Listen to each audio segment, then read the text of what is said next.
নিজেদের জন্য বোঝা হয়েছে, সমাজের জন্য বোঝা হয়েছে, পরিবারের জন্য বোঝা হয়েছে।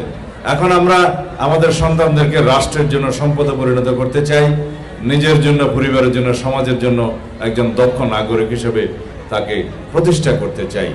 এইভাবে আমরা সমাজের অন্যান্য সকল ক্ষেত্রেও আমাদের বাস্তব পরিকল্পনা আমরা ঘোষণা করেছি এবং চেষ্টা করছি।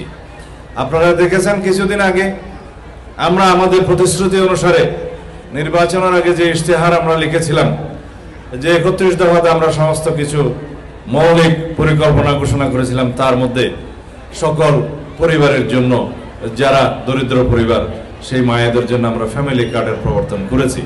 এটার সংখ্যা এবং আর্থিক পরিমাণ হয়তো এখন কম মনে হতে পারে। আমাদের রাষ্ট্রীয় ক্যাপাসিটি যখন বাড়বে, অর্থনৈতিক যখন আমাদের সমৃদ্ধি হবে, আরো যখন আমরা অর্থনৈতিকভাবে এগিয়ে যাব, তখন আমরা এর পরিমাণও বাড়াতে পারবো, সংখ্যাও বাড়াতে পারবো। একইভাবে যারা মসজিদের ইমাম, মুয়াজ্জিম, খতিব এবং অন্যান্য উপাসনালয়ের অন্যান্য ধর্মাবলম্বীদের যারা সে উপাসনালয়ের প্রধান এবং উপপ্রধান, তাদের জন্য আমরা ভাতা, রাষ্ট্রীয় ভাতা, সম্মানী ভাতার প্রবর্তন করেছি, যেটা আমাদের প্রতিশ্রুতি ছিল। এটা শুরু, এটা সবাইকে ধীরে ধীরে সমগ্র দেশের সকলকে এর পরিকল্পনাভুক্ত করা হবে। এটা আমরা শুরু করেছি প্রতীকীভাবে। তারপর আমরা কৃষক কার্ড দেব আমাদের দরিদ্র কৃষক বন্ধুদের জন্য, যারা ঋণগ্রস্ত হয়েছে 10,000 টাকা পর্যন্ত সুদ সহ আমরা সেই কৃষি ঋণ প্রধানমন্ত্রী পরিষদের বৈঠকে মওকুফ করে দেয়া হয়েছে।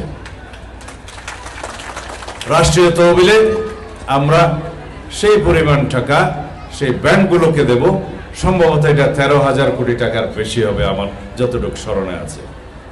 এইভাবে আমরা দেশের মানুষের কল্যাণে, কৃষকদের কল্যাণে, দরিদ্র মা বোনদের কল্যাণে আমরা আমাদের সমস্ত পরিকল্পনা বাস্তবায়ন করছি। শিক্ষা ব্যবস্থার কথা আপনাদেরকে বললাম।